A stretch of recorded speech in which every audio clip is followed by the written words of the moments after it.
Llega el momento de hacer el repaso a la actualidad nacional e internacional. Hoy contamos con Dolores Serrat, bienvenida. Hola, buenos días. Y también nos acompaña hoy Ana Fernández, bienvenida. Hola, buenos días. Como siempre, tres temas que están ocupando titulares de portadas esta semana. Vamos a conocer cuál es el primero de ellos. Tras unas semanas en segunda línea informativa, el caso Ábalos vuelve a cobrar fuerza.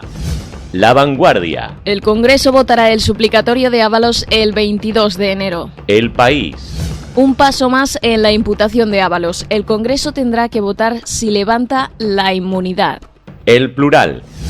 El Congreso rechaza las alegaciones de Ábalos y eleva al Pleno el suplicatorio. Las Provincias. El Congreso votará el próximo 22 de enero si el Supremo puede investigar a Ábalos. ABC. Unanimidad en el Congreso para conceder el suplicatorio de Ábalos. Tras este paso, el Supremo podrá juzgar a Ábalos por el caso hidrocarburos o el caso Coldo. ¿Tirará de la manta Ábalos al verse abandonado por Sánchez? ¿Hasta qué punto Sánchez estaba al tanto de lo que ocurría? ¿Es posible que Sánchez se mantuviera limpio rodeado como estaba de corrupción? Lo analizamos con nuestros invitados. Lo analizamos ahora mismo, Dolores Serrat. Vamos a ver, que el Congreso conceda el suplicatorio es lo normal. De hecho, desde la democracia, todas las veces que se ha pedido un suplicatorio al Congreso por alguna persona aforada se ha concedido. Lo anormal hubiera sido lo contrario.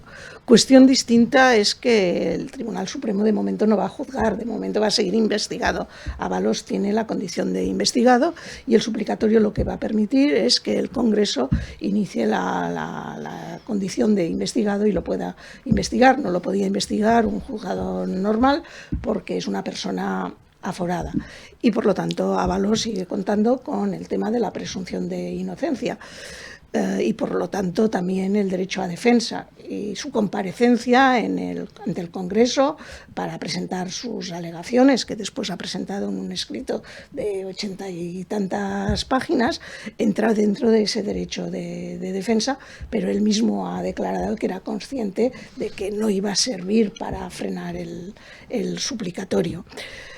Hombre, lo que llama la atención es lo que dijo Ábalos en el Congreso, que desvió balones fuera.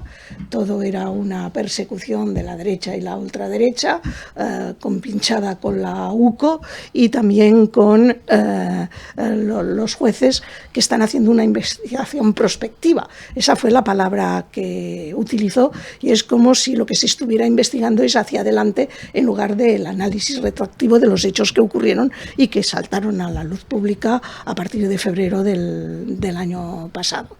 Está claro que su defensa ha pasado por negarlo todo. De hecho, todos los investigados tienen derecho a negar y, por lo tanto, a presentarse como inocentes, pero no ha aportado ninguna explicación concluyente con respecto a su enriquecimiento del patrimonio o la relación que tenía con los dos principales imputados en la trama del caso Coldo de hidrocarburos, que son el señor Víctor Aldama y el propio Coldo. Veremos lo que ocurre de aquí en adelante, pero en cuanto al suplicatorio es lo normal, que se conceda y que se siga investigando. Parece que es evidente que hay muchos indicios que apuntan a una trama de corrupción que estaba insertada en el núcleo del gobierno y muy cerca de la Moncloa. De ahí a decir cómo le afectará a Sánchez, pues hay que ser prudentes y creo que lo importante es presentar pruebas, tanto a favor como en contra, y en ello está el Congreso. Y en ello están los juzgados, en ello está el Supremo. Y los indicios aportados por la UCO, lejos de aportar pruebas exculpatorias, cada vez los indicios son más inculpatorios y cada vez más estos indicios se acercan a la Moncloa, con lo cual de ahí la expectación y la importancia de este caso. Pero la investigación judicial es siempre lenta y hay que dejar que vaya paso a paso. Y lo que no se puede es echar la culpa a los jueces de cumplir con su misión, que es investigar. Ana Fernández. Bueno, yo creo que en en este hecho concreto de solicitud del suplicatorio tampoco hay mucho más que decir, lo habéis explicado. Al ser una persona aforada, el Tribunal Supremo necesita el aval o el permiso, como lo queramos llamar, del Congreso de los Diputados, y es lo que ha solicitado. La semana que viene, en el pleno del 20 y algo, si es el 22, es seguramente, porque todos los grupos parlamentarios han dicho que van a votar a favor de conceder ese suplicatorio, y a partir de ahí el Tribunal Supremo es cuando va a empezar a investigar. Dicho esto, bueno, pues hasta que no empecemos a ver más cuestiones en relación con este caso, si se empieza a investigar ahora, poco podemos conocer, excepto los dimes y diretes de uno de otro, o el que dice A o el que dice B, pero evidentemente cuando a una persona se le acusa de algo, de demostrarlo con pruebas, ¿no? Y yo no había oído que Ábalos que hubiera indicios de que estuviera en el caso hidrocarburos. Sí, en el caso Mascarillas, ¿no? En el caso hidrocarburos estaba en la cárcel precisamente por ese tema el tal Aldama, que salió de la cárcel precisamente por, según dicen, colaborar con la justicia, pero que disparó a diestro y siniestro todo lo que pudo, y precisamente por esa declaración salió rápidamente de la cárcel, ¿no? Y todavía estamos esperando realmente qué pruebas tenía el señor Aldama en relación con, en este caso, con Ábalos, que es del que estamos hablando. Hasta ahora, por lo menos, a no ser que sean pruebas secretas, no conocemos que haya presentado pruebas. Lógicamente, la investigación irá indicando. Esto va para rato, ¿no? Entiendo que va para meses, y por lo tanto tendremos oportunidad de poder comentar con mayor conocimiento, ¿no?, de causa, porque claro, si la investigación va a empezar ahora, todavía es muy pronto para saber exactamente qué es lo que, si realmente los delitos de los que se le imputan a Ábalos son ciertos o no son ciertos. Hombre, Ana, hay una cosa que creo que es muy importante y no se pueden calificar de dimes y diretes, que es el informe de la UCO. En la UCO hay varios elementos de prueba que son indicios, que son pruebas indiciarias que se tendrán que ir corroborando. Pero es verdad que en las declaraciones testificales que existen tanto de los investigados como de distintos testigos, ninguna ha ido en contra de lo que dice el informe de la UCO, que además se ha ido empleando de forma sucesiva, y hay un elemento muy claro, que ni Koldo, ni Aldama, ni Ábalos han podido explicar ese incremento de patrimonio que se ha producido desde el año 20 hasta el momento actual. ¿Qué pasa y de dónde sale ese chalet de Cádiz en el que estuvo viviendo el señor Ábalos y que según Aldama se lo compró? ¿Qué pasa con ese piso de la Castellana en el que vivía esa señora, que según dicen era una amiga íntima del señor Ábalos? ¿Cómo puede decir que no lo conocía cuando incluso el hermano del señor Aldama era el chofer de Ábalos, que es el que los pone en contacto, y se han presentado pruebas documentales y gráficas de que han estado juntos? Por lo tanto, hay muchos elementos.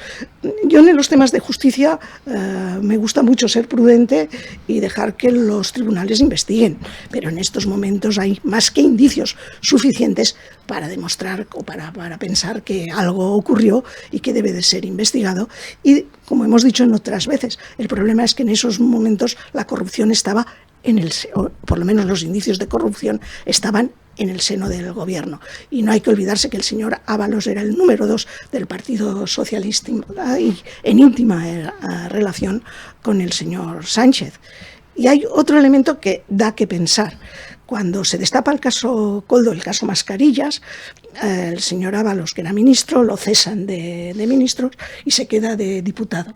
Pero cuando vienen las elecciones, lo lógico hubiera sido una persona que ha sido expulsada del PSOE, que ha sido cesada de ministro por esa presunción de sospecha, es que no hubiera entrado de nuevo en listas electorales. Y sin embargo entra en las listas electorales para seguir siendo diputado y seguir teniendo la condición de aforado. Son hechos que no demuestran nada, pero quedan mucho que pensar. Bueno, pero los expulsaron del PSOE, eso está claro. Y lo metieron en listas. Y yo estoy de acuerdo en que si hay indicios, es que si no hubiera indicios, el Tribunal Supremo no empezaría a investigar y no pediría el suplicatorio, eso es evidente, quiero decir. Pero claro, a mí también me gustaría, yo tengo mucho respeto por los informes de la UCO, me gustaría que todo el mundo respetara todos los informes de la UCO, porque ha habido informes de la UCO que han dicho, en relación con otros, determinadas cosas que luego el juez no ha tenido en cuenta, simplemente eso. Bueno, yo creo que los jueces valoran los informes siempre y valoran las Hombre, pruebas. claro, sí, cada uno valora lo que le parece del informe de la UCO. Poner que los jueces valoran o son parciales me parece que es cargarse un principio fundamental de la judicatura, que es la independencia judicial. Si sospechamos de los jueces, y es verdad que en esos momentos nos da mucho que pensar, sobre todo en determinados tribunales de instancia, pero vamos, yo quiero seguir pensando y quiero seguir creyendo en una justicia independiente. Pues seguiremos obviamente pendientes, lo han mencionado nuestras dos invitadas, son procesos largos los de la justicia a la que debemos dejar hacer su trabajo y continuaremos analizando este caso con las informaciones que vayamos conociendo.